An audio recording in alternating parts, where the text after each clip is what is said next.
Welcome back to Story Mode. So it's just after Christmas 1992 and I decide to go away on a holiday. 2 weeks later I return to my shop and see a line of customers at the door. Yep, 1993 is going to be an amazing year.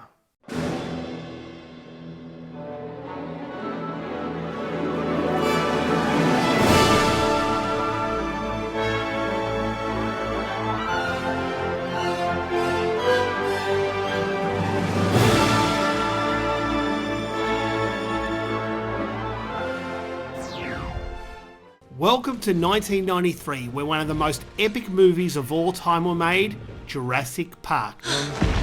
It's a dinosaur. Arnold Schwarzenegger gives us the last action hero. Sylvester Stallone and Wesley Snipes face off in Demolition Man, and Sylvester Stallone's back with Cliffhanger. Gabe, hold her! Gabe, please don't let me fall! Please.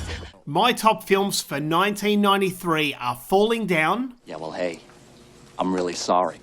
Yeah. Well, hey, I'm really sorry too. Next to Ghostbusters, this is my favourite Bill Murray movie, Groundhog Day. Excuse me, where's everybody going? To Gobbler's Knob. It's Groundhog Day. It's still just once a year, isn't it? And one of the most underrated movies of 1993 with Emilio Estevez, Cuba Gooding Jr. and Dennis Leary, Yeah. Judgment Night.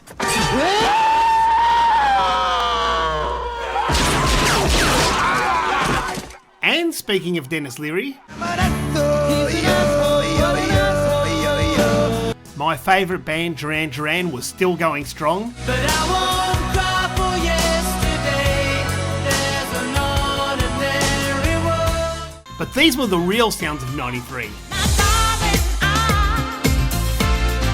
Can't get enough of your love, baby. I know what I want and I want it now. What is love? Baby, don't hurt me. And I know love will be right here. Be right. And my favourite song for 93, M People, One Night in Heaven. One night in heaven. So it's 1993 and the year starts off with a bang. I'm selling games, heaps of games, and of course Street Fighter 2 is still selling quite well. So I decide to buy an arcade machine for the shop. Why not? It's a way to bring in customers. And you know what I got? Street Fighter 2 Champion Edition. It wasn't cheap, it was $6,300. That's for a brand new machine with a brand new Street Fighter 2 Champion Edition. Keep in mind, it was new at the time. You never know, at $1 a game, it could pay itself back.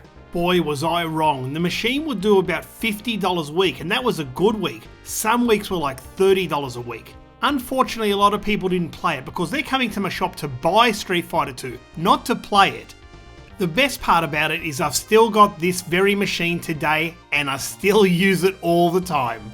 The shop was so busy at the start of 1993, I couldn't keep up. I thought it had slowed down because the popularity of Street Fighter 2 was lessening off, and it was also released in Australia by this time. But with new and exciting games coming out on the Sega Mega Drive and the Super Famicom, the customers kept coming in, the orders kept getting put through, and the money wasn't too bad either. It was actually so good I started renting games. Yep, $5 over the weekend, and you cannot believe how popular that idea was. I remember a whole shelf of games being rented, and all of a sudden by Friday night, it was empty. It was a money spinner. One of the hardest things about importing games was going to customs. You'd have to go in this big building, pick a number, and sometimes wait for an hour. And the way they look at you like you've got drugs in there, or I don't know, but they would like look at you with guilty eyes. Then they would start asking about the games. Are they bootlegs? Are they copies? Where did you buy them from? You would then have to start providing invoices from the company, and they would cross-check against the company's invoices and the one they sent you. It was a nightmare. Luckily, I didn't have any problems. Then one day, one of the customs agents asked me if I had a license to bring in these games. I said, no, I shouldn't require a license. They're Japanese versions of the ones sold in Australia. He let it go with no further questions. So a few months went by, and I remember this day like it was yesterday. It was very, very quiet in my shop, and I just finished lunch, and I saw this guy like pacing up and down out the front of my shop and he was kind of looking at the logos on the window. I had a Game Gear logo, a Mega CD logo, a Mega Drive logo, the Japanese MD one, and I had Sega up the top. He then walked in and started looking at the Super Famicom games. This guy would have been in his 40s and kind of a business type guy. I asked him, do you need a hand with anything? He said, I'd like to buy a copy of Street Fighter 2 with the Honeybee converter. No problem, I've got heaps in stock, I'll go and grab you one. I handed him the game and that was it. I guess he wasn't such a bad guy after all, until a few days later he comes back. He asked me, do you remember me? I bought a copy of Street Fighter 2 with a Honeybee converter off you. I said, yep, sure do. How are you? He said, not good, because you're selling illegal games imported from Japan, and they're illegal in this country along with the Honeybee converter. I'm serving you a notice. I said, why is it illegal and who told you this? He then pulls out a business card, hands it to me. He's from Nintendo.